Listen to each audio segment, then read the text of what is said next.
nos referimos cuando hablamos del crimen organizado? ¿Cómo podemos definirlo? Entre las muchas definiciones de crimen organizado, un concepto que como otros conceptos se caracteriza por diferentes acepciones, por ser controvertido, pero entre las diferentes definiciones podemos destacar tres. En una primera categoría de crimen organizado, encontraríamos aquellas definiciones que ponen especial énfasis en la estructura interna de las organizaciones y que usualmente incluyen referencias a sus integrantes, apuntan a un mínimo de integrantes, 3 o más personas, a la presencia de una estructura jerárquica y a la permanencia o continuidad en el tiempo de estas organizaciones. Este es, por ejemplo, el caso de la definición que encontramos de crimen organizado en la Convención de Palermo. En esta acepción, el crimen organizado o delincuencia organizada implica justamente crimen organizado, con frecuencia altamente organizado. En el caso de este tipo de definiciones, que tienden a enfatizar la estructura de las organizaciones, observamos una evolución a lo largo del tiempo que refleja ajustes en la propia definición. Mientras que hasta la década de los 60, la delincuencia organizada era típicamente definida como jerárquica y cuasi corporativa, a partir de la siguiente década, es decir, a partir de la década de los 70, vemos un pequeño ajuste en estas definiciones que tiende a enfatizar el carácter flexible, fluido y la estructura no necesariamente vertical, sino más horizontal a partir de redes de las organizaciones criminales. Una segunda acepción o una segunda definición de crimen organizado surge también en la década de los 60 y describe a las organizaciones de la delincuencia organizada como empresas que operan en mercados, en industrias ilícitas y se especializan en la producción e intercambio de bienes y servicios ilícitos, como son las apuestas. En algunos países las apuestas, los casinos están prohibidos y entonces se consideran mercados ilícitos. Los préstamos o la usura, los préstamos ilícitos o la usura, la prostitución y desde luego las drogas. Una tercera definición de crimen organizado, que es especialmente útil para los propósitos de esta sesión, ya que nos permite ver el tránsito o la evolución de una definición a otra, es la que apuntan Federico Varese y Campana. En esta tercera definición encontramos un énfasis en 3 diferentes tipos de actividades ilegales no necesariamente excluyentes, cada una con recursos especiales, especializados, con herramientas que van a caracterizar cada uno de estos servicios y que van a responder a la función que van a proveer. Si hablamos de la producción, pues estaremos de bienes ilícitos o la producción de bienes que se intercambian en el ámbito de la delincuencia organizada, pues estaremos viendo un tipo de recursos.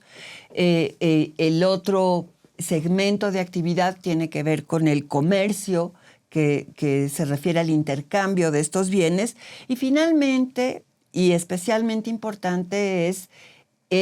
la tercera actividad, que es la que se refiere a la gobernanza criminal, es decir, cuando las organizaciones no solo buscan la producción de bienes o servicios ilícitos, no buscan exclusivamente la producción y el comercio, sino buscan también controlar, ejercer una autoridad sobre estos intercambios, sobre estos comercios y ejercer de este modo una gobernanza criminal. La gobernanza criminal puede también la podemos imaginar a lo largo de un espectro en donde en un extremo encontraríamos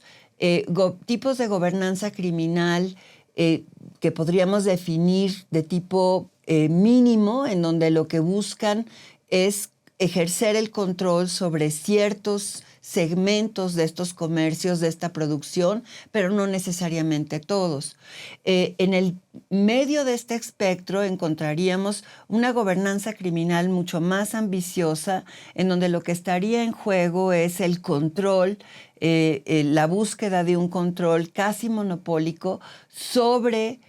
un mayor número de actividades de industrias ilícitas, es decir, en donde no solo es la producción y el comercio de un tipo de bienes o de intercambio de servicios ilícitos, fuese la prostitución o la usura y los préstamos ilícitos y los narcóticos, sino en donde se van apoderando de estos segmentos ilícitos y van ejerciendo el control sobre estas actividades económicas ilícitas. Y en el otro extremo encontraríamos los tipos de gobernanza criminal que asociamos más a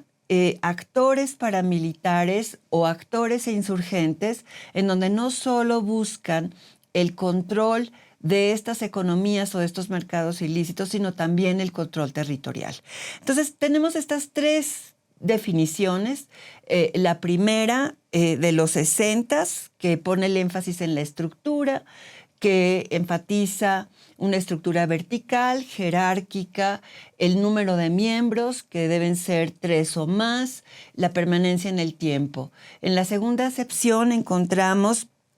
como decía ya, una segunda acepción que también tiene que ver con la década de los 60s, que describe a las organizaciones como empresas ilícitas dedicadas a la producción y el comercio de bienes e intercambio de servicios ilícitos. Y la tercera definición es la que alude a una ambición de control de mercados o de territorio, y es la que se denomina con más frecuencia como gobernanza criminal, o que apunta hacia sistemas de gobernanza criminal que, como dije ya, varían en un espectro desde la búsqueda de control de un mercado o de una economía ilícita a la búsqueda de control de varios segmentos o varios ámbitos de economías ilícitas, y una tercera mucho más ambiciosa que busca hacerse del control ya no solo de mercados o de industrias ilícitas, sino también de territorio. ¿Cómo es que se origina el crimen organizado? ¿Cómo es que surge el crimen organizado? Bueno, entre las muchas explicaciones que se han apuntado sobre el crimen organizado, podemos distinguir, creo yo, tres. Es importante señalar al menos tres. Una primera, que es la que han enfatizado autores como Diego Gambetta en su famoso libro sobre la mafia siciliana, se refiere al tránsito de economías, tránsito veloz y rápido de economías, digamos, premodernas a economías modernas, en donde lo que ocurre es una rápida, apresurada y de alguna manera inesperada expansión de derechos de propiedad privada que el Estado no tiene sencillamente la capacidad de regular y proteger. Y en estas condiciones, entonces, lo que ocurre es el incremento en la demanda de protección ante la incapacidad del Estado para proveer la certidumbre sobre estos derechos de propiedad que se han creado en este periodo de transición rápida, y ante esa demanda, entonces, el surgimiento de actores especializados en la protección y que van a ser contratados de manera, si no ilegal, sí extralegal, en la medida en la que no es un servicio provisto desde el Estado a cambio del cobro de impuestos, sino que es un servicio que se provee a cambio de pago de cuotas privadas. Diego Gambetta se refiere en su libro a la transición o a las características de la Italia de finales del siglo XIX, principios del siglo XX, en donde se da esta transición y hay también un rezago frente a lo que ha sido el desarrollo del Estado en otros países europeos y en donde el Estado italiano, concretamente en Sicilia, no tiene una presencia, no tiene una capacidad para regular y garantizar los derechos de propiedad. Y en estas circunstancias, entonces, lo que vemos es el surgimiento de estos actores que van a llenar ese hueco y van a suplir al Estado proveyendo este servicio. Una segunda explicación sobre el origen del crimen organizado, por qué es que surge el crimen organizado, sobre todo en esta tercera acepción que nos acerca más a la idea de gobernanza criminal, se refiere a la presencia de personal desmovilizado especializado en las armas, en el uso de la fuerza física. Y aquí lo que tenemos son o bien situaciones de fines de guerra en donde hemos tenido situaciones en las que ejércitos han sido movilizados y al concretarse la paz hay una desmovilización que no ha sido objeto de un proceso de reintegración y en estas circunstancias entonces ese personal profesional especializado en el uso de la fuerza física, especializado en las armas, va a representar un riesgo para el surgimiento de actores especializados en la violencia como negocio y en donde la frontera entre protección y amenaza se vuelve difusa, imposible de distinguir. En esta misma explicación sobre el origen del crimen organizado encontramos también situaciones en donde no al fin de guerra, sino en contextos en donde las reformas de policía han sido llevadas a cabo de manera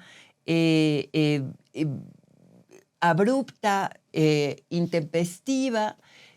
sin conocimiento de los riesgos que entraña una reforma de policía en donde no puedan contemplarse sino procesos de reintegración,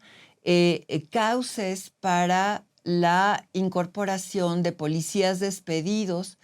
en otro tipo de actividades. Bueno, pues estos policías despedidos van a ser para todo propósito práctico personal especializado en el uso de la fuerza que con frecuencia en estos contextos van a migrar hacia la delincuencia y dadas las características, el conocimiento y el entrenamiento que tienen en el uso de la fuerza, el uso de las armas, van en algunos contextos van a implicar también riesgos para el surgimiento de actividades que se asemejen o que presenten las características de eso que hemos definido como crimen organizado. Una tercera explicación, y es una explicación realmente importante para el caso mexicano, es la presencia y el auge de mercados ilícitos. La presencia y el auge de mercados ilícitos, especialmente los mercados de drogas, los mercados de drogas narcóticos, por el hecho de que representan enormes márgenes de rédito, van a representar también un altísimo riesgo para el surgimiento de actores y organizaciones criminales. Y no es solo el caso de drogas, está desde luego también la experiencia del alcohol, en donde la presencia de mercados ilícitos, ahí donde el alcohol se prohibió a principios del siglo pasado, en el periodo de entreguerras, 1920-1930 aproximadamente, con la legislación Volstead en Estados Unidos. La decisión del Estado de prohibir el consumo y el intercambio de ciertos servicios va a crear las condiciones para el surgimiento de mercados ilícitos,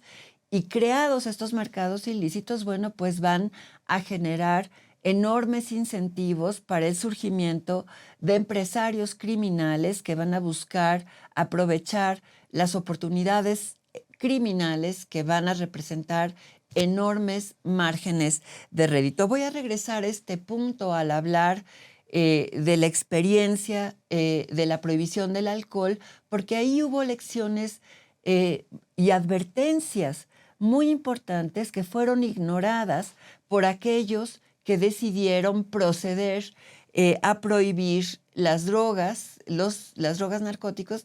aún con la experiencia y la evidencia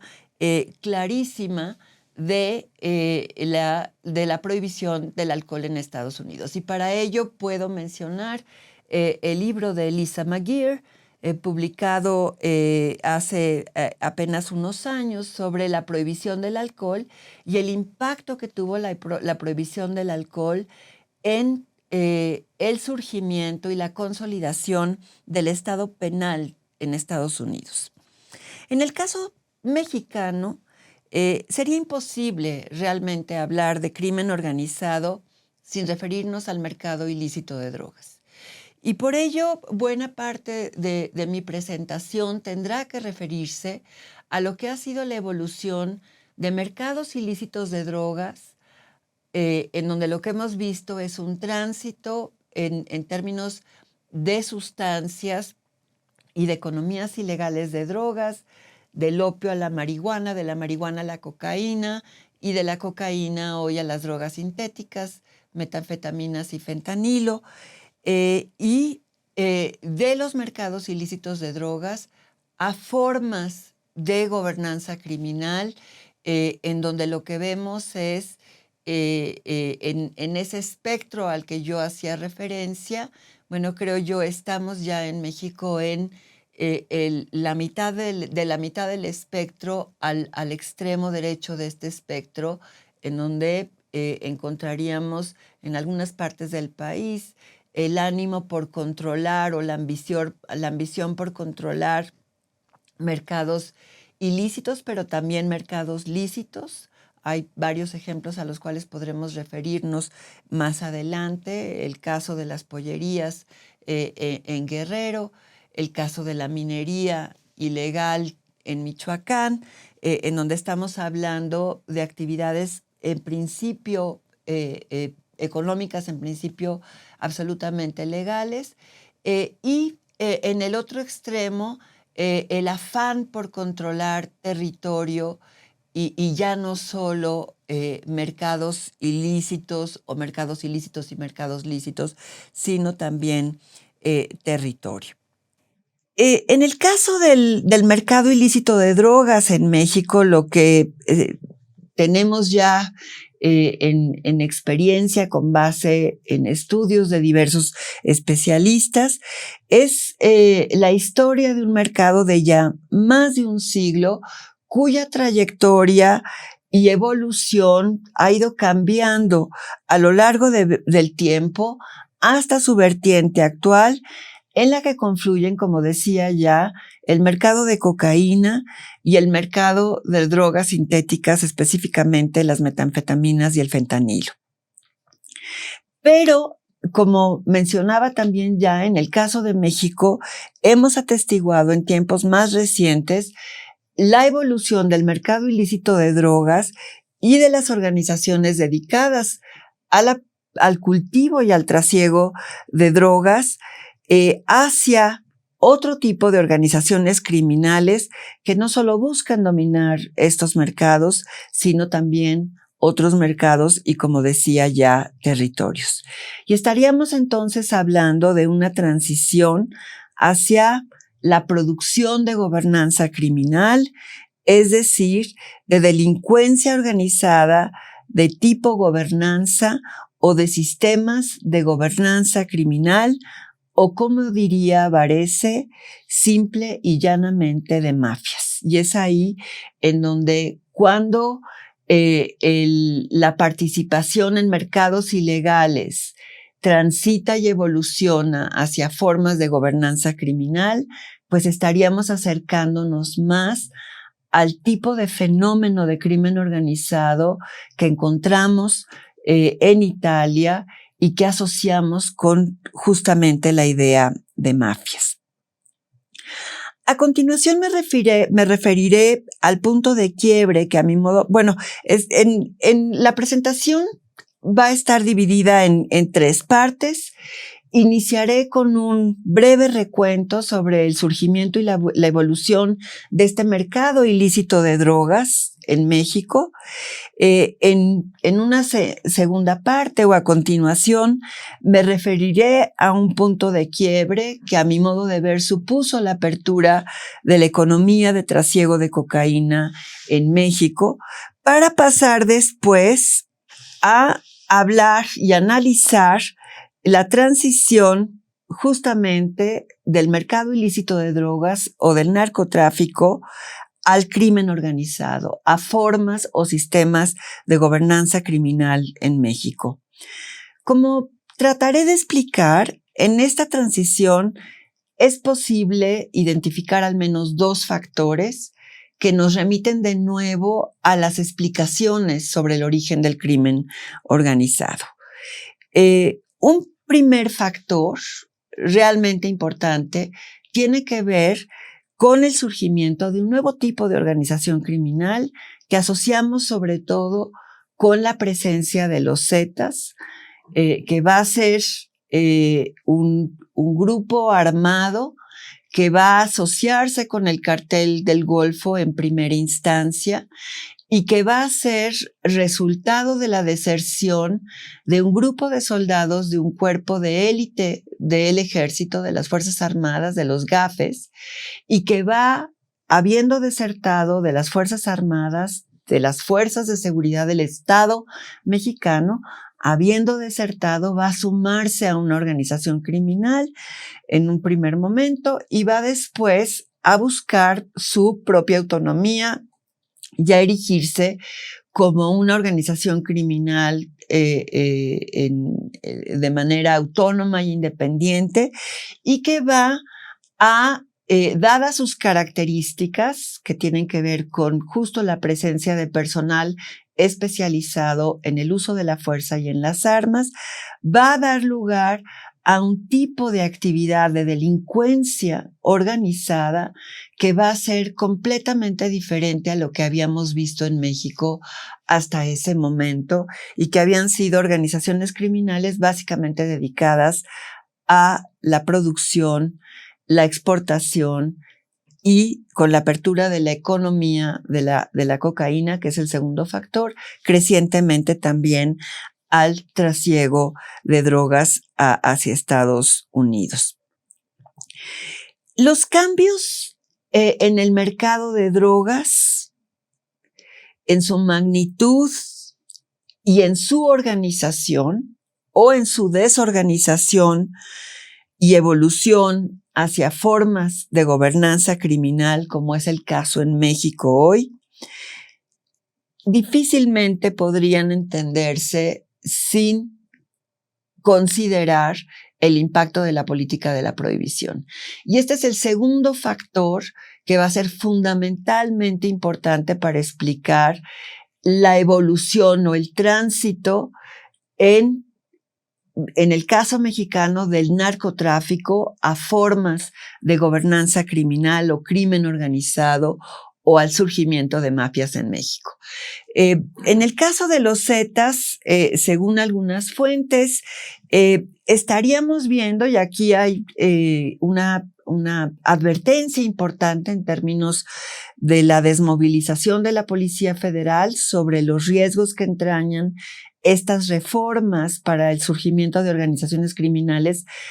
más afines a ese tipo de comportamiento que busca el control de mercados ilícitos y el control de territorio. En el caso de los Zetas, estos miembros del ejército, de las Fuerzas Armadas Mexicanas, fueron en su momento sumados a lo que eran las fuerzas de seguridad federales civiles. y fue, si ustedes quieren, un injerto desafortunado en el sentido de que no encontraron un espacio que los considerara, que apreciara sus virtudes o sus ventajas comparativas y que, según entiendo, según algunas de las fuentes, incluidos miembros de las Fuerzas Armadas con quienes he tenido la oportunidad de conversar, en esa decisión de sumarlos a fuerzas federales civiles y al no concretarse de manera exitosa la confluencia de miembros de una organización militar con miembros de una policía civil federal, se van a sentir hostigados, acorralados, y ese va a ser el contexto que va a empujarlos a desertar, y habiendo desertado, entonces van a ser reclutados por el Cartel del Golfo, que en ese momento, a diferencia del Cartel de Sinaloa, arraigado localmente en Sinaloa, con una protección local y también de círculos sociales y familiares, a diferencia de lo que es el caso del Cartel de Sinaloa y de otras organizaciones criminales con arraigo local y con protección local, el Cartel del Golfo, sobre todo en manos de quien fuera en ese momento el líder, va a ser una organización que no va a contar con esos círculos de protección, y al no contar con esos círculos de protección, entonces el líder va a buscar contratar por fuera, si ustedes quieren, como se dice en inglés, to outsource, buscar por fuera mecanismos de protección, y va a buscar entonces estos mecanismos de protección vía el reclutamiento de estos gafes que se van a identificar como Zetas, pero también de personal militar altamente especializado guatemalteco, los caiviles. Entonces, esa explicación es muy importante para dar cuenta del surgimiento del crimen organizado en México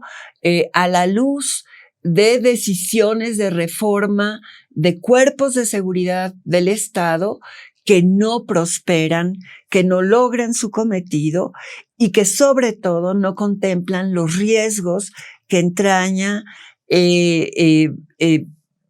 empujar e impulsar este tipo de reformas sin considerar lo que pueden ser las consecuencias de procesos de deserción o de procesos de desmovilización. Y decía ya que esto es fundamentalmente importante en términos de lo que es hoy el proceso de creación y de consolidación de la Guardia Nacional, en la medida en la que es de nuevo un injerto, en donde tenemos personal que venía de la Policía Federal y que es sumado a personal militar del Ejército, pero también de la Armada, en este nuevo cuerpo que es la Guardia Nacional, y que de no contar con una base, un contexto, una identidad institucional común que genere parámetros y equilibrios entre los procesos de reclutamiento y de las perspectivas y horizontes de carrera, pues generará incentivos generará presiones más que incentivos para la deserción, y vía la deserción entonces riesgos para el surgimiento de nuevas organizaciones que, dadas las características de este personal, pues buscarán también o en algunos casos buscarán migrar hacia la delincuencia, y una vez en la delincuencia tenderán a reproducir lo que saben que son formas de control. Y además, al no tener las ventajas comparativas y el conocimiento de los mercados ilegales de drogas que tienen, por ejemplo, organizaciones como el Cartel de Sinaloa, pues tenderán también a depender de ingresos adicionales para poder mantener la nómina de lo que para todo propósito práctico va a ser un ejército extralegal. Y esto explica también el que incursionen en otros mercados ilícitos y el afán por controlar territorio, porque tienen la presión para mantener el pago de una nómina de un ejército que no tiene la visión, si ustedes quieren, empresarial que encontramos en aquellas organizaciones que estarían más en la segunda definición, organizaciones empresariales dedicadas a su participación en mercados ilegales. Pero les decía que en el caso de México, además de estas experiencias que tienen que ver con las fuerzas de seguridad y la deserción o reclutamiento de exmiembros de fuerzas de seguridad del Estado por organizaciones criminales, está también el impacto mismo de la política de prohibición.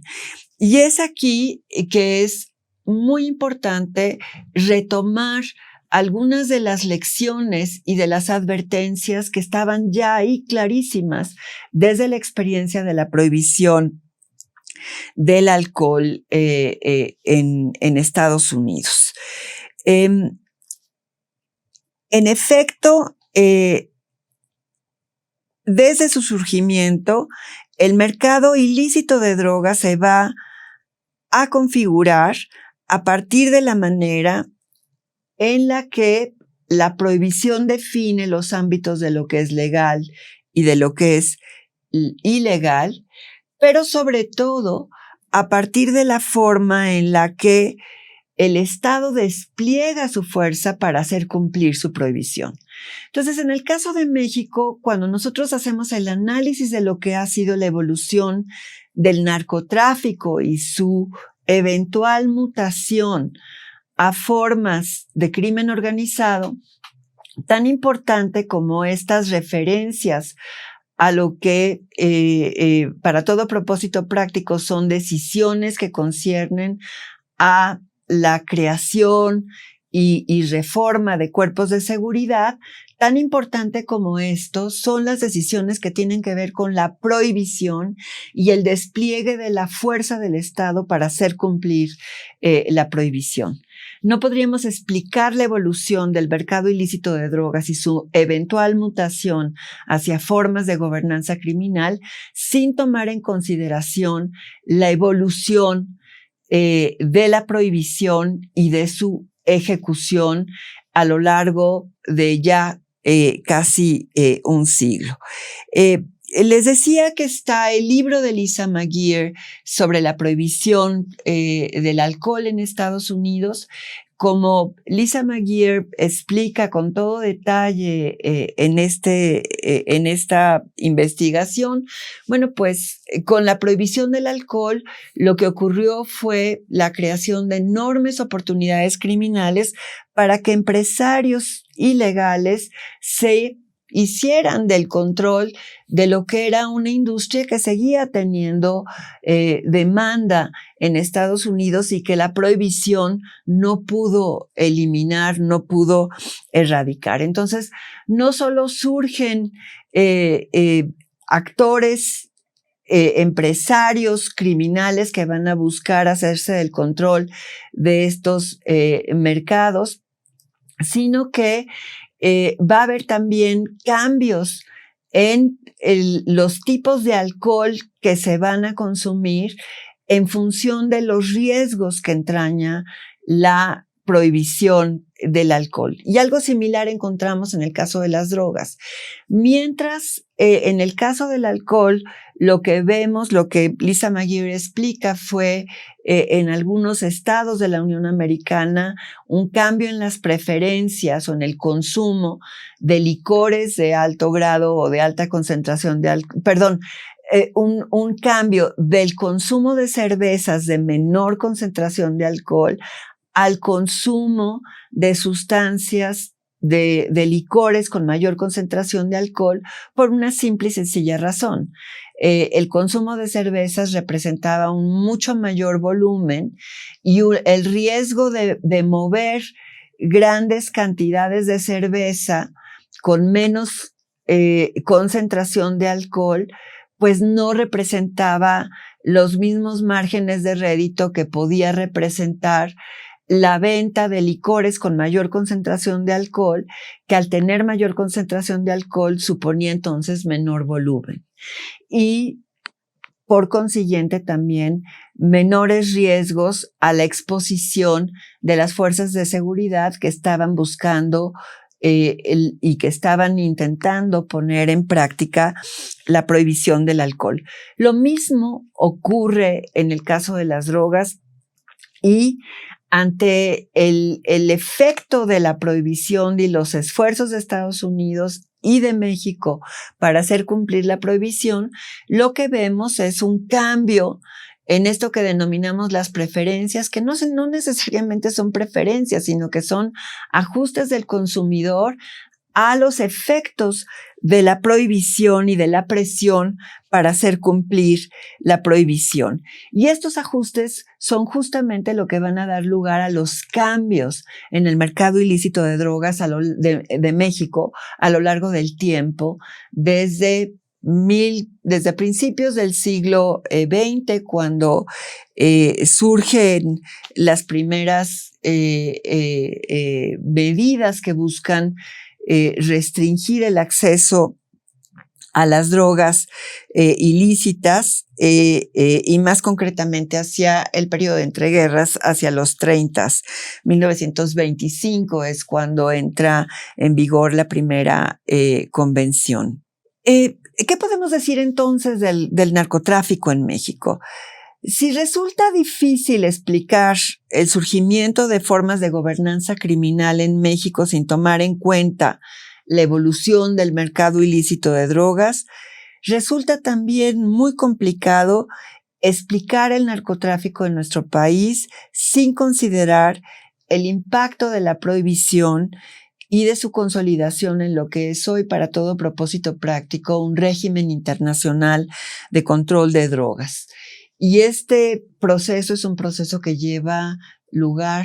tiene lugar a lo largo de más de un siglo. No tenemos tiempo aquí, desafortunadamente, para dar cuenta del origen y de la evolución de este régimen internacional de control de drogas. Basta decir que surge en 1909 en Shanghái, impulsado por un grupo de empresarios morales estadounidenses que contaron con el respaldo de la Casa Blanca y del Departamento de Estado, y que buscaron de manera agresiva su internacionalización claramente a partir de 1919, cuando los tratados de paz de París les dan una oportunidad de oro para poder empujar de manera agresiva la entrada en vigor de la primera convención del opio. Este es el origen y la consolidación de este régimen. Bueno, pues podemos identificarla ya en la segunda posguerra, es decir, en la segunda mitad del siglo XX, en torno a la negociación y entrada en vigor de 3 convenciones internacionales. Una primera que va a amalgamar las convenciones que van a ser negociadas y ratificadas en el periodo de entreguerras, que van a ser varias convenciones y que se van a amalgamar y van a consolidarse, como su propio nombre lo indica, en una convención única de 1961, con la convención posterior de Viena de sustancias psicotrópicas de 1971 y con la convención de 1988 contra el tráfico ilícito de drogas narcóticas. Si bien desde temprano expertos y diplomáticos alertaron sobre los riesgos que supondría la introducción de controles nacionales e internacionales a la producción y al comercio de narcóticos los riesgos que suponía también para un tráfico internacional ilegal de narcóticos. Y en el caso de estas sustancias, a diferencia, bueno, pues el alcohol también tiene un uso médico. De tal manera que en el caso de las drogas estaba también el desafío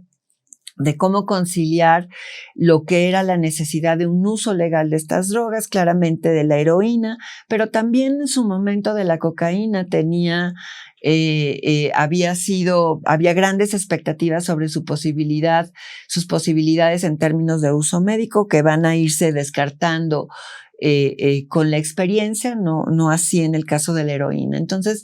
hay un impulso hacia la prohibición de estas sustancias que va a reconocer a regañadientes, si ustedes quieren, la necesidad de un segmento legal de estas sustancias para propósitos médicos y científicos, pero que de manera claramente ideologizada va a estar este grupo de empresarios morales, por eso se les llama empresarios morales, porque están convencidos de que la solución idónea para el riesgo que representan estas sustancias para la salud, la solución idónea era su prohibición. Y la prohibición entonces va a quedar plasmada en una serie de convenciones que se van a negociar, se van a firmar en el periodo de entreguerra de 1925 a 1948, van a seguir tratando de negociar instrumentos que aseguren la prohibición, sobre todo de sustancias de origen natural, el opio, la producción de amapola, su procesamiento en opio, en heroína, en morfina, de cocaína y desde luego de marihuana. Esta determinación va a llevar a estos empresarios morales estadounidenses no solo a buscar la imposición de la prohibición en Estados Unidos, sino también a lograr su internacionalización, que van desde luego a conseguir con todas estas convenciones y en el periodo de la segunda posguerra con estas 3 convenciones que ya mencioné, en lo que diferentes estudiosos han denominado una verdadera cruzada en aras de la prohibición. Las advertencias y las lecciones derivadas de la era de la prohibición del alcohol fueron completamente ignoradas, como entonces las drogas no desaparecerían, sino que serían crecientemente comercializadas e intercambiadas en la clandestinidad, ya sea en el ámbito interno en Estados Unidos o exportadas ilegalmente, claramente y crecientemente desde México, el opio, sobre todo a partir de la década de los 30, 40, pero también la marihuana. Como les decía ya, el mercado ilícito de drogas se modificaría, se configuraría y evolucionaría y va a evolucionar bajo el influjo de la ejecución de la prohibición, y es por esto que vemos en diferentes momentos el predominio de diferentes sustancias. El opio en un primer momento, en donde la presencia de población china va a ser importante en el origen de este mercado en México. Desde luego también el mercado de la marihuana, que va a tener su boom, su explosión, sobre todo a partir de la década de los 60, cuando se convierte en la droga de preferencia en Estados Unidos, y en donde vemos de nuevo el impacto de los esfuerzos para prohibir el consumo de heroína y de morfina, sobre todo de soldados estadounidenses que habían participado en la guerra de Vietnam y que a su regreso en Estados Unidos, ya desde luego en Vietnam, habían sido objeto de esfuerzos de control que los va a llevar a modificar el tipo de consumo de la sustancia para evitar y poder evadir las medidas de control. Entonces, vemos también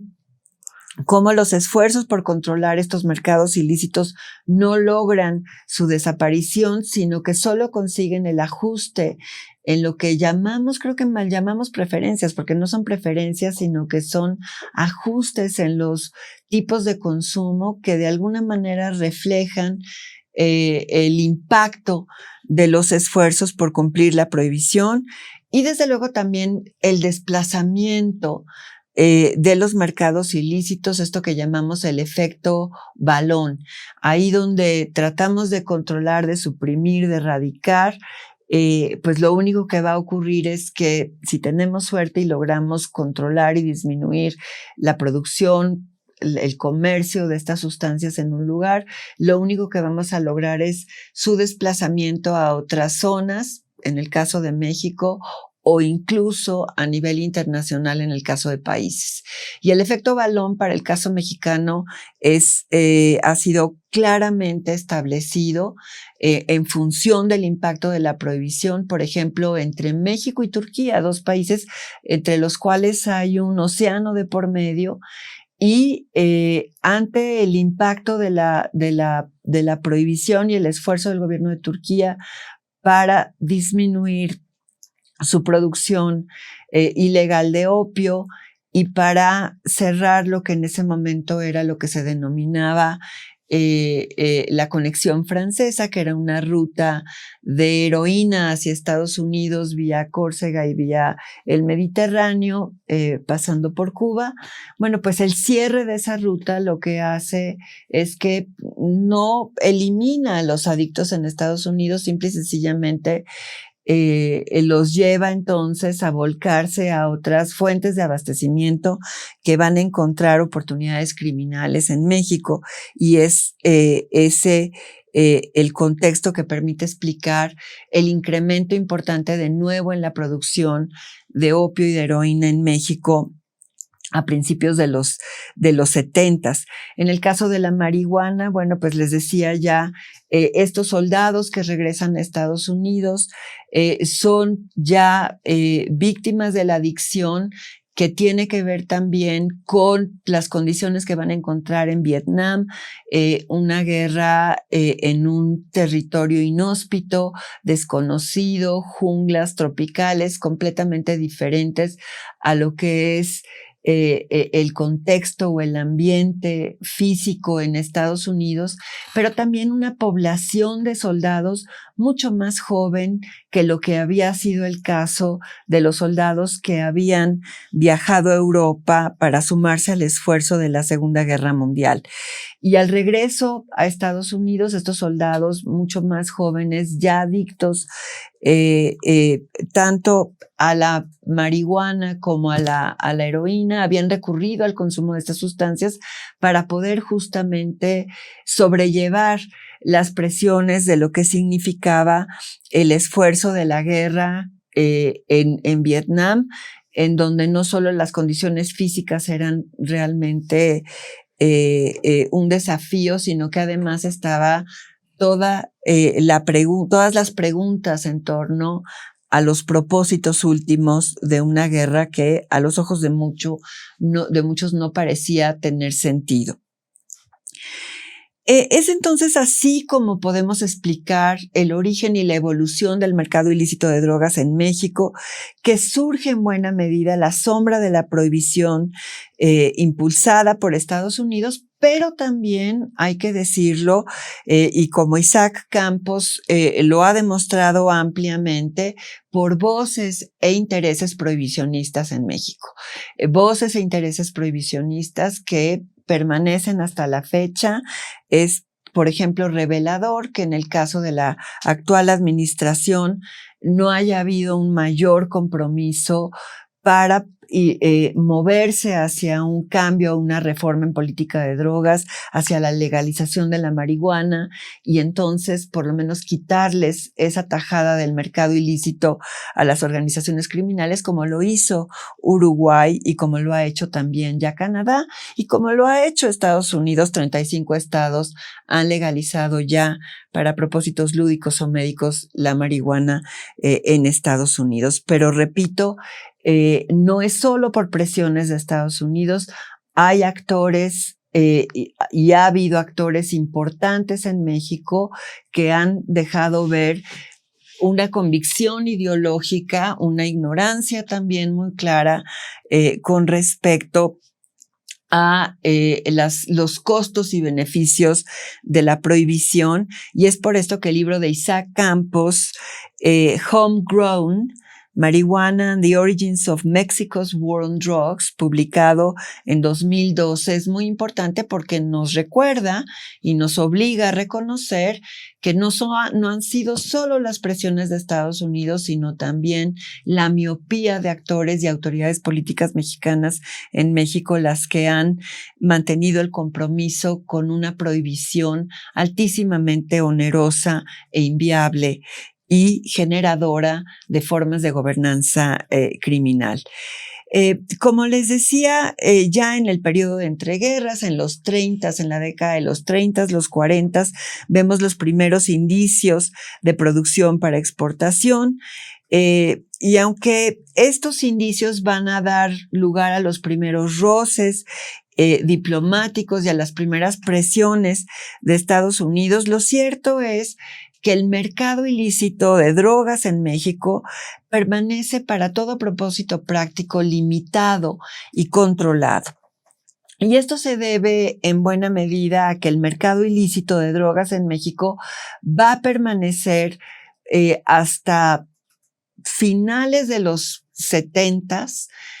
organizado, articulado en torno a la producción, el cultivo y el trasiego, la manufactura y el trasiego de dos sustancias que van a ser la marihuana y la amapola. Y eso significa que siendo estos cultivos, bueno, pues van a estar ubicados geográficamente y aunque bajo el influjo de la prohibición se va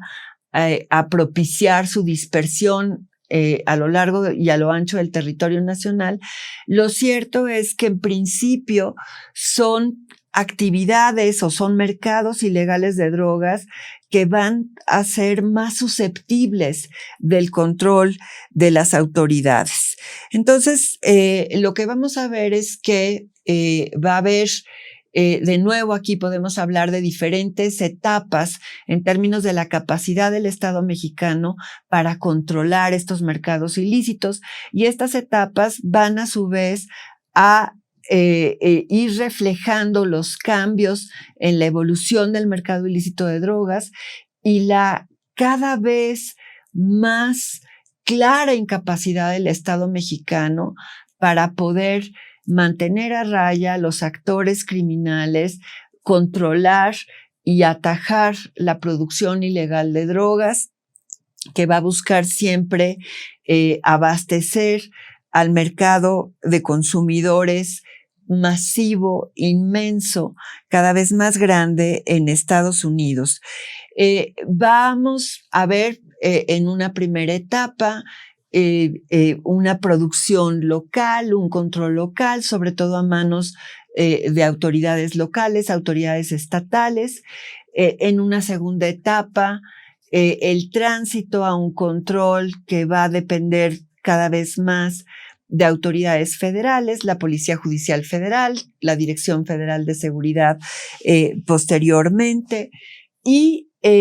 ante el impacto de nuevo de la prohibición y de los esfuerzos por hacer cumplir la prohibición, ya en los 70s también con una enorme y creciente presión de Estados Unidos, pues lo que vamos a ver, como les decía ya, es la reconfiguración del mercado ilícito de drogas, el surgimiento de actores criminales cada vez más empoderados, igual que había sido el caso con la prohibición del alcohol en Estados Unidos, y un desafío cada vez mayor para el Estado mexicano, en donde el talón de Aquiles que va a dejar ver la enorme vulnerabilidad del Estado mexicano, diría yo, con respecto a dos tendencias. Por un lado, a las presiones de Estados Unidos ante la incapacidad de mantener a raya estos mercados, pero también hacia una creciente dependencia hacia las Fuerzas Armadas, hacia el ejército, para poder por lo menos sobrellevar la situación. Si en la primera etapa una serie de reglas tácitas apuntadas por Lupcha, también reflejadas en algunas de las obras de Luis Astorga, pudieron generar digamos,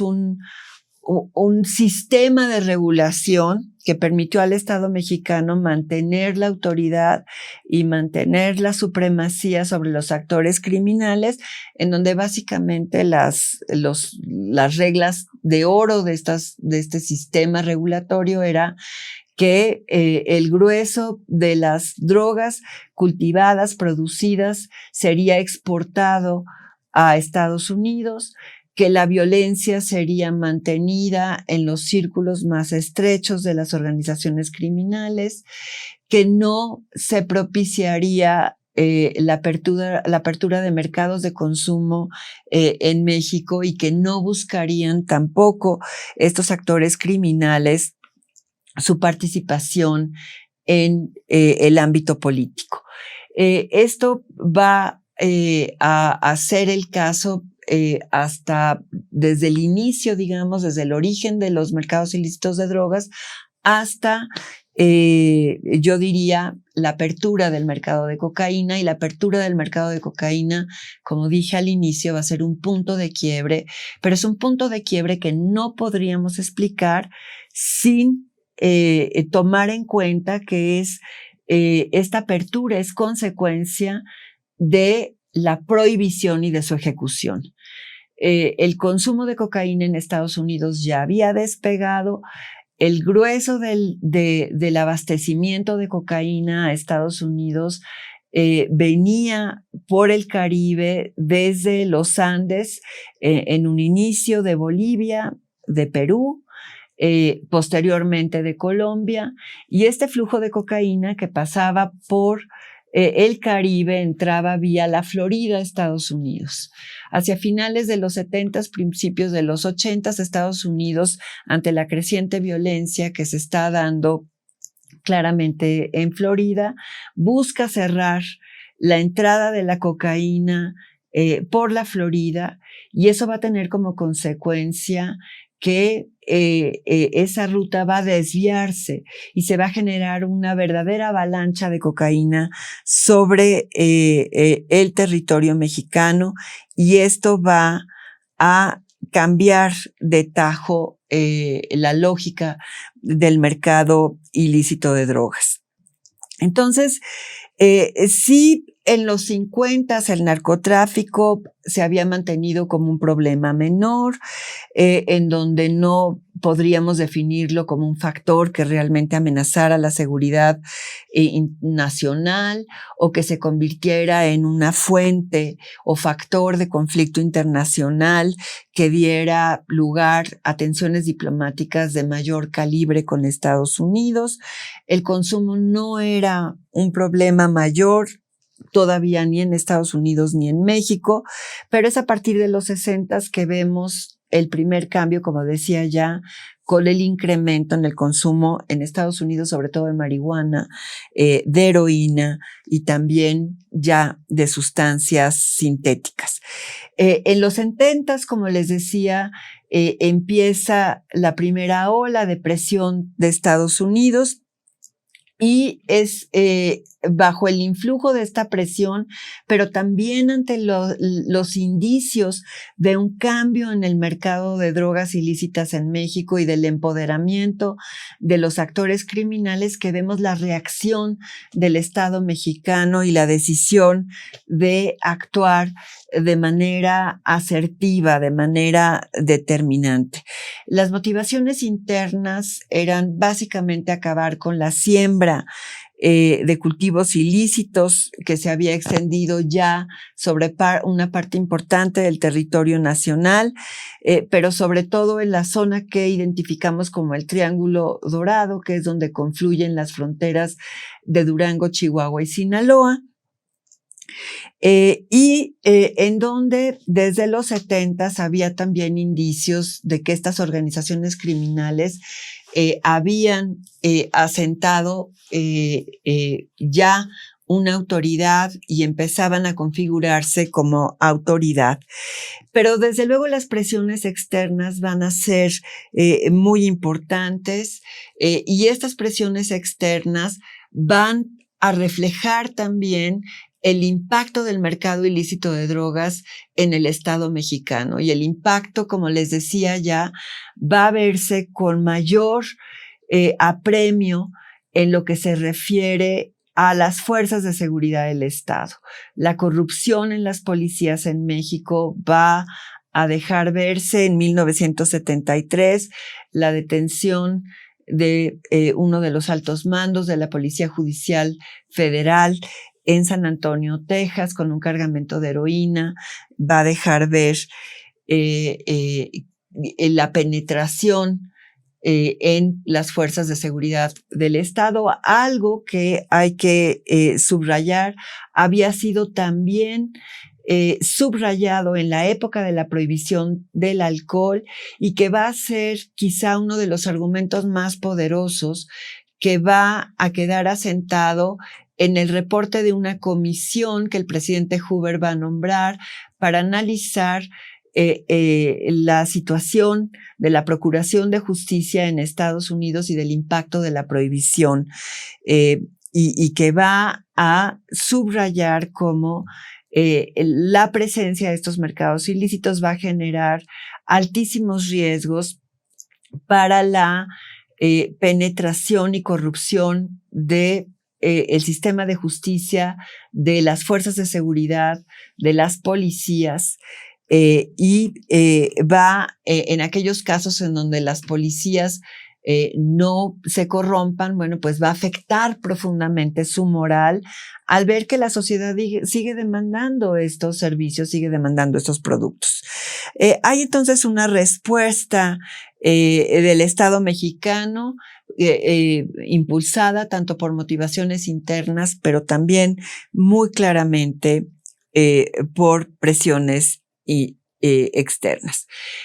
Sin embargo, como decía ya, la apertura del mercado de cocaína va a ser el punto de quiebre. En 1980, hacia principios de la década de los 80s, el narcotráfico realmente se impone en el centro de la escena política mexicana y de la relación de México con Estados Unidos de manera contundente, ante la evidencia de esta desviación del flujo de la cocaína hacia territorio mexicano, que va a quedar asentada en los volúmenes de cocaína confiscados, que van a pasar de unos kilos a principios, a finales de los 70s, principios de los 80s, a 90% de la cocaína confiscada dirigida hacia Estados Unidos en la frontera o en territorio mexicano. Hay ya una evidencia contundente del efecto corruptor del narco sobre el aparato de policía de México, que va a quedar a la luz y a los ojos de todos con el asesinato del agente de la DEA, Enrique Camarena, de quien hemos escuchado a la luz del arresto de Caro Quintero y de su extradición hace apenas unas semanas. Y Estados Unidos entonces redobla con lo que se denomina una segunda guerra contra las drogas durante la administración Ronald Reagan. La primera había sido con Richard Nixon a principios de los 70s, cuando se da la operación Intercepción, justamente como una medida de presión para obligar al Estado mexicano a responder ante el aumento en la participación de la producción y el cultivo en México en el mercado estadounidense de drogas. Pero va a ser el asesinato de Camarena lo que va a poner en evidencia el grado de corrupción que había penetrado a las fuerzas de seguridad del Estado, en especial a aquellas fuerzas encargadas de combatir el narcotráfico. Es entonces que la Dirección Federal de Seguridad tiene que ser desmantelada.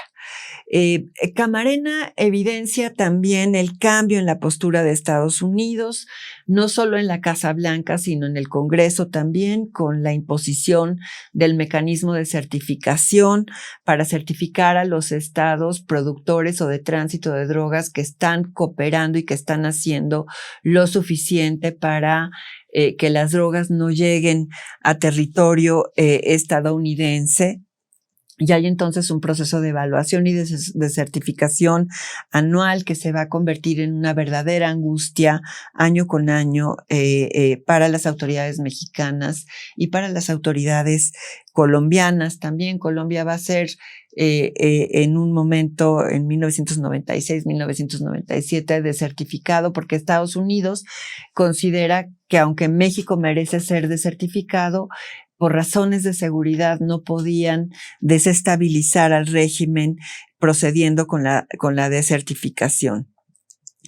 Tenemos entonces, y en la primera guerra contra las drogas de Nixon tenemos la Convención de 1971 contra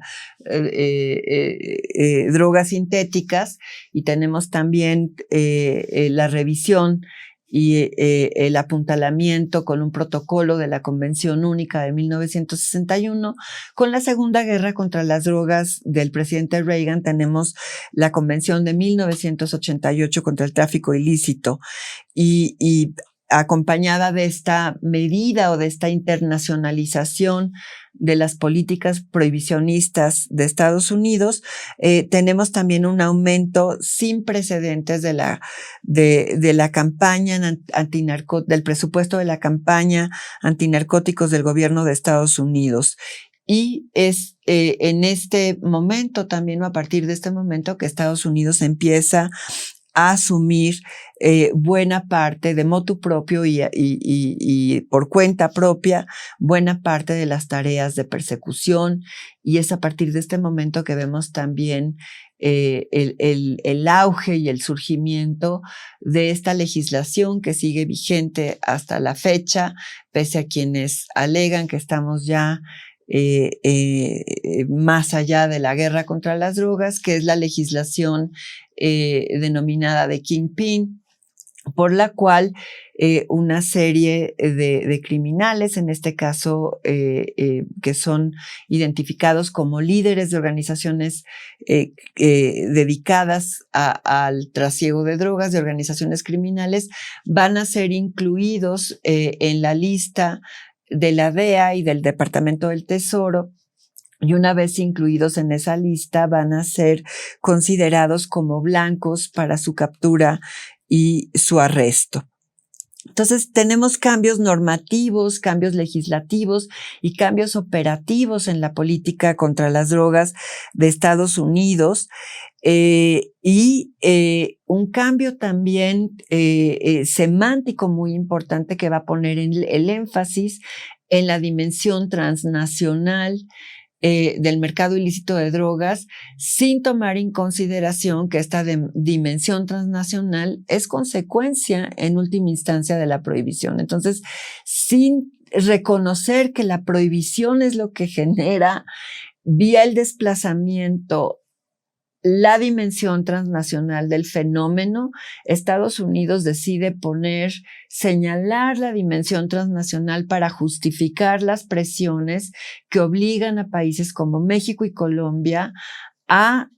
sumarse a los esfuerzos ya en este momento liderados por Estados Unidos, por la DEA, de manera cada vez más agresiva, en donde además a partir de este momento prevalece la idea de que estos mercados ilícitos están siendo controlados por grandes organizaciones jerárquicas, verticalmente organizadas, controladas desde la cúspide por un líder,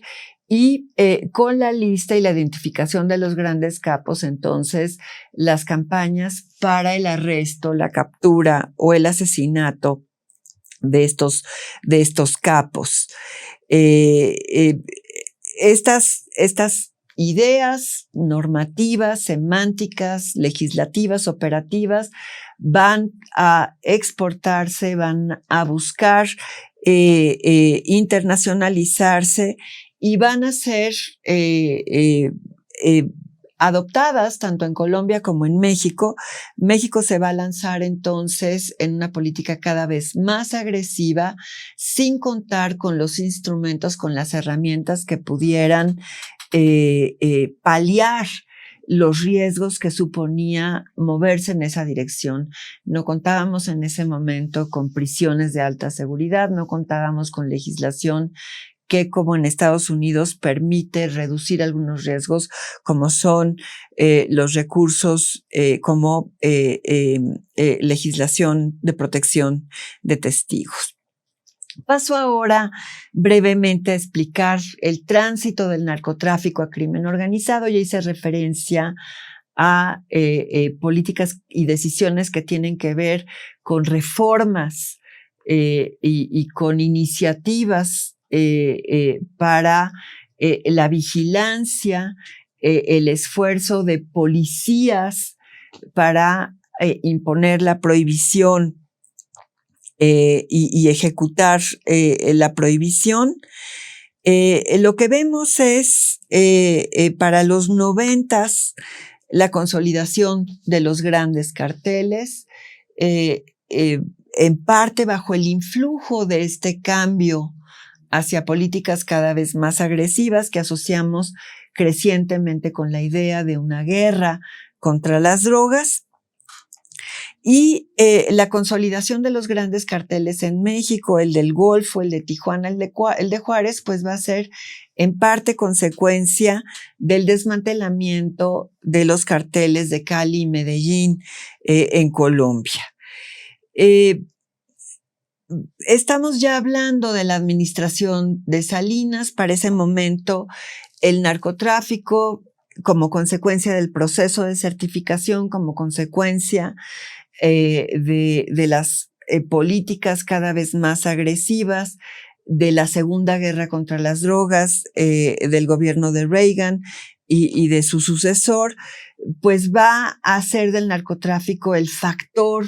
fundamental en la relación entre México y Estados Unidos, un factor claramente negativo, y esto va a obligar al gobierno de Salinas a aceptar la cooperación con Estados Unidos cada vez más sin cortapisas. En 1989 Salinas firma un acuerdo bilateral de cooperación que, aunque establece, como había sido el caso con muchos acuerdos previos, que el gobierno de Estados Unidos tendría que acatar la soberanía de México, lo cierto es que la realidad de la inercia de las políticas de Estados Unidos, del afán de Estados Unidos por llevar la batuta en lo que van a ser las políticas contra las drogas, va a llevar a México a sumarse en buena medida a esa ola, a esa tendencia. Hay una preocupación constante por mostrar eficacia ante la presión de Estados Unidos y, como les decía ya, el talón de Aquiles de estos esfuerzos van a ser las policías el esfuerzo por concretar una nueva fuerza de seguridad que pueda hacerse cargo, que pueda lidiar, que pueda responder al desafío del cambio en los mercados ilícitos de drogas, que en el caso de la cocaína supuso un cambio realmente enorme en función de la magnitud de los réditos que van a suponer para las organizaciones criminales mexicanas el acceso y el control del mercado de cocaína una vez que logran desplazar a las organizaciones colombianas. Vemos entonces el rosario de esfuerzos y de iniciativas para crear instituciones, para crear una nueva policía, la creación del CISEN y del CENDRO primero en 1993, la creación del Instituto Nacional de Combate a las Drogas, que va a ser desmantelado poco después de que en 1997 el general Gutiérrez Rebollo sea arrestado acusado de proteger al cartel del Señor de los Cielos, de Amado Carrillo. En 1996 se promulga la Ley contra la Delincuencia Organizada, que tipifica ya como delito al crimen organizado. Y tenemos aquí ya de manera muy clara la importación de conceptos, de estrategias, una nueva legislación que amplía las facultades policiales, las facultades judiciales, que crea las famosas unidades policiales especializadas contra la delincuencia organizada, las fiscalías especiales. La creación de un grupo de alto nivel con Estados Unidos, para fines de los 90 ya con Zedillo, la creación de la Policía Federal Preventiva, pero también la mayor participación de las Fuerzas Armadas en el combate al narco, ya no solo en la erradicación, como había sido el caso hasta básicamente principios de los 80s, sino crecientemente en la persecución, en el momento en donde el trasiego de cocaína se va a dar sobre todo por vía aérea, con aviones que aterrizan cerca de la frontera y de ahí organizan el trasiego hacia Estados Unidos, pues también de la Fuerza Aérea. Entonces, ya no es solo la erradicación, sino también la persecución y desde luego también la captura. Les decía que el Estado mexicano se va a ver entonces atrapado bajo la presión de dos fuerzas, crecientemente vulnerable, crecientemente asediado por la presión que va a suponer, por un lado, la presión de Estados Unidos para hacer cumplir la prohibición, para mantener a raya los mercados ilegales de drogas, la imposibilidad de concretar instituciones de seguridad civiles que puedan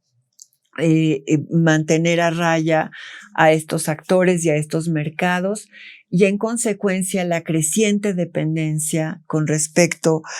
a las Fuerzas Armadas. A partir de Zedillo, el ejército va a ser realmente la única institución con la que el Estado mexicano va a poder contar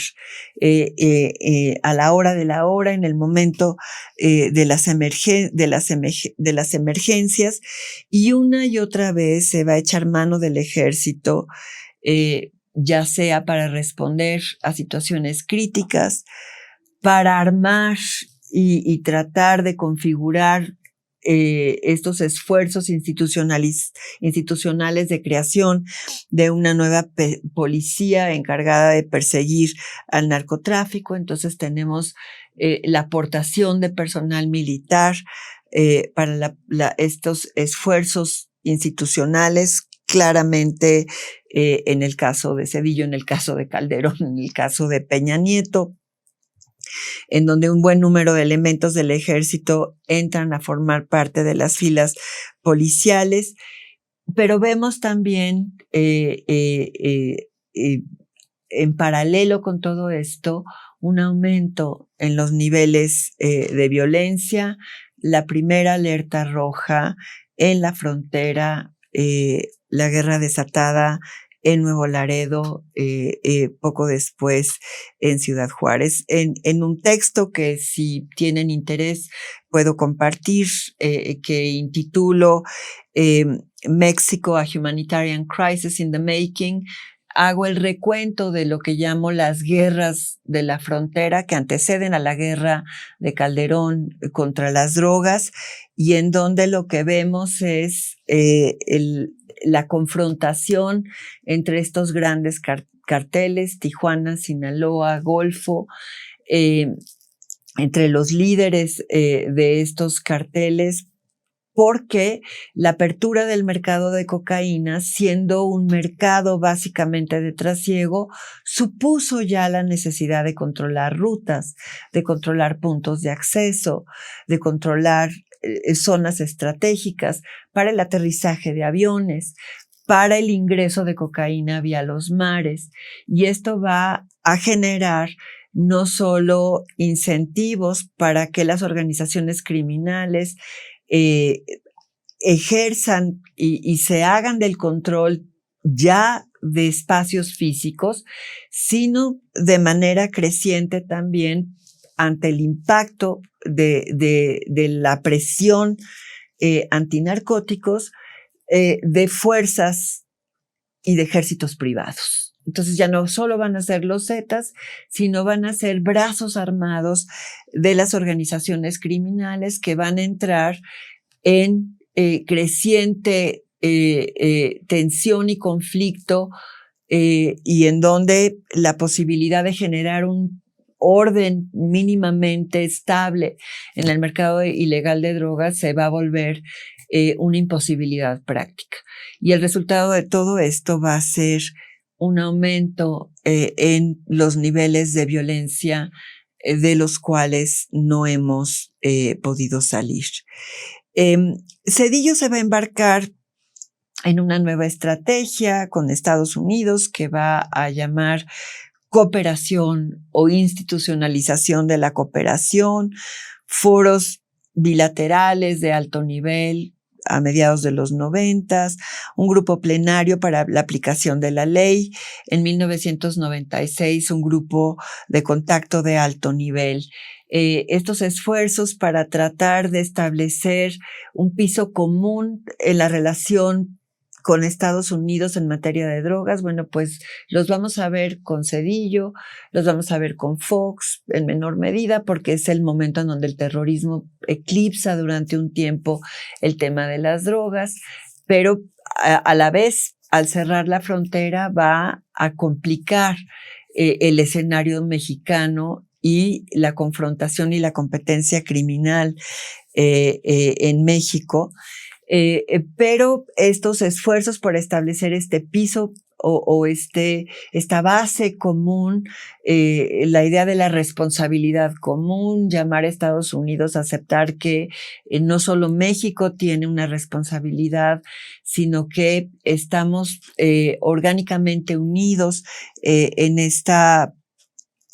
relación de drogas, pues lo vamos a ver de manera repetida con Calderón, con Peña Nieto y ahora con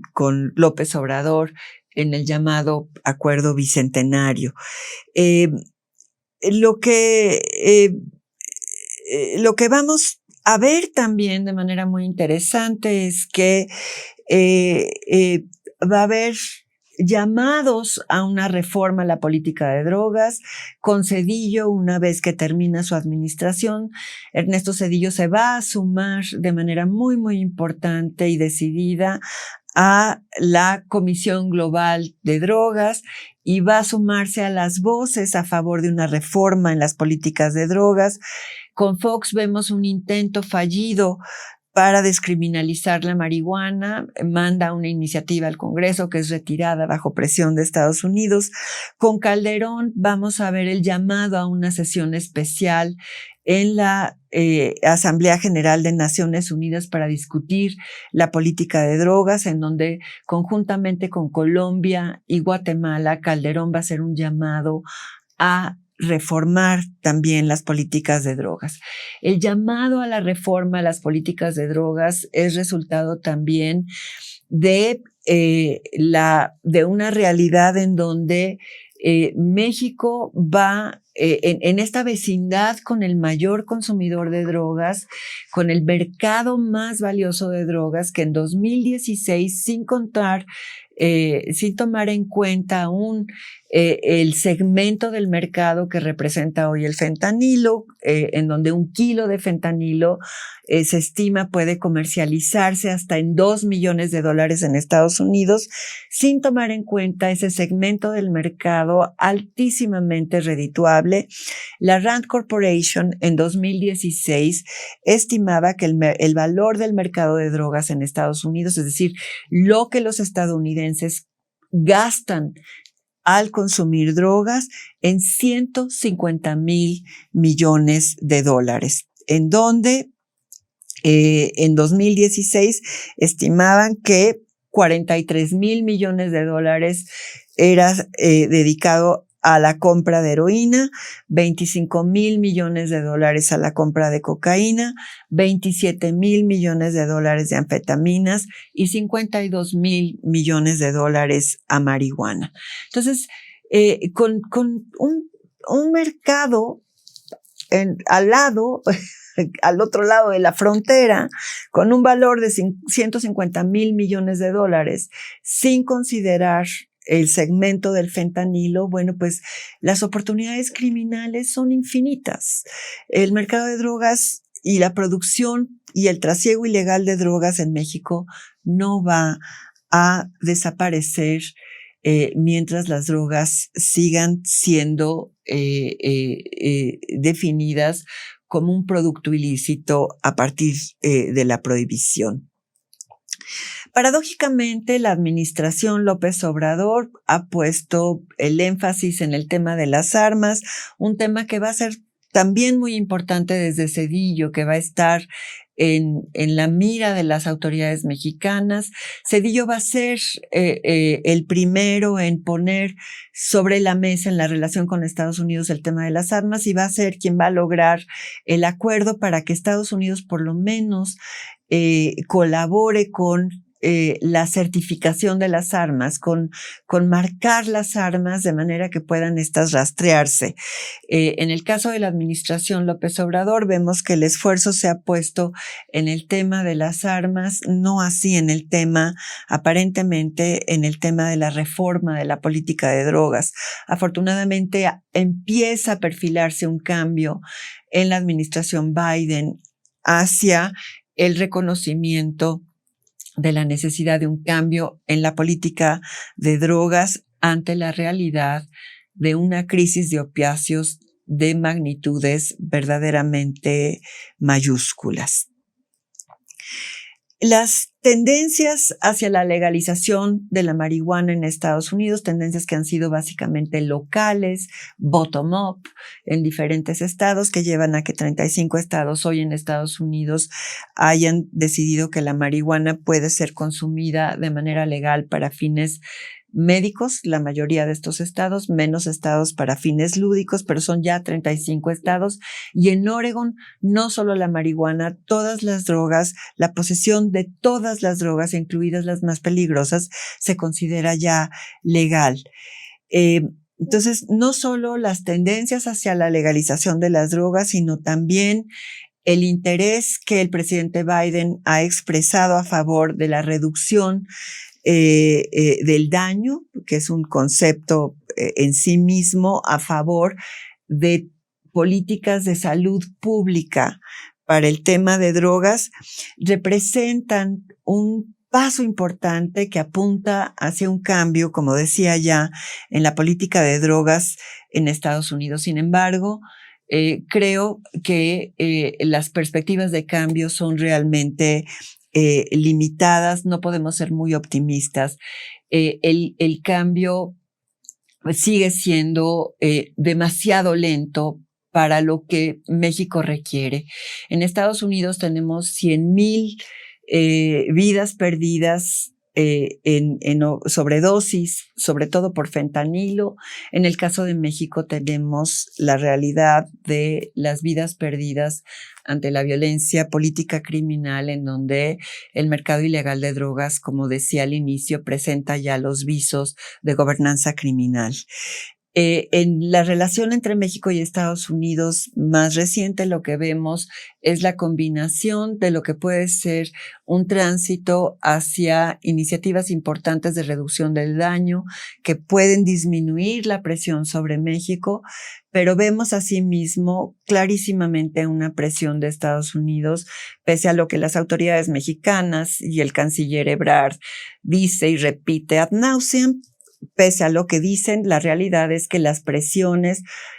para mantener de manera agresiva la prohibición siguen a todo vapor. Y ahí está la lista de Estados Unidos de arrestos en la Kingpin, en la lógica de Kingpin, en donde los arrestos, la expectativa y la demanda de extradición van a seguir porque están las listas ahí, en donde la nueva directora de la DEA ha sido categórica, demandando no solo el acceso de nueva cuenta de la DEA a México, sino también la necesidad de que México se sume por la vía de la imposición y de la persecución a los esfuerzos de Estados Unidos para evitar que el fentanilo pueda llegar a ciudadanos estadounidenses. La expectativa de vidas perdidas por fentanilo en Estados Unidos está en el orden de 165,000 de aquí a 2024. En el caso de México tenemos ya la realidad de vidas perdidas por fentanilo. Ante la realidad de la crisis de opiáceos, de la epidemia en Estados Unidos, la expectativa de nuevas y mayores presiones sobre México creo yo que es absolutamente realista. En septiembre de 2021, la Procuradora General Lisa Mónaco y la nueva administradora de la DEA, Ann Milgram, anunciaron nuevas medidas excepcionales para responder al flujo masivo de fentanilo. 90% del fentanilo en las calles de Estados Unidos se estima proviene de México. El tema de metanfetaminas está también en la cabeza de las prioridades de Estados Unidos. Estas realidades nos hacen ver que el tema de las drogas no es parte del pasado de la relación entre México y Estados Unidos, y que con estos márgenes de rédito la probabilidad de que sigamos viendo el acecho y la amenaza de sistemas de gobernanza criminal que no solo ponen en vilo las vidas de miles de ciudadanos mexicanos, sino también la viabilidad de la democracia mexicana, pues sigue siendo una realidad. Estamos, como Colombia ha estado durante muchos años, en una situación en donde lo que necesitamos es que nuestras autoridades,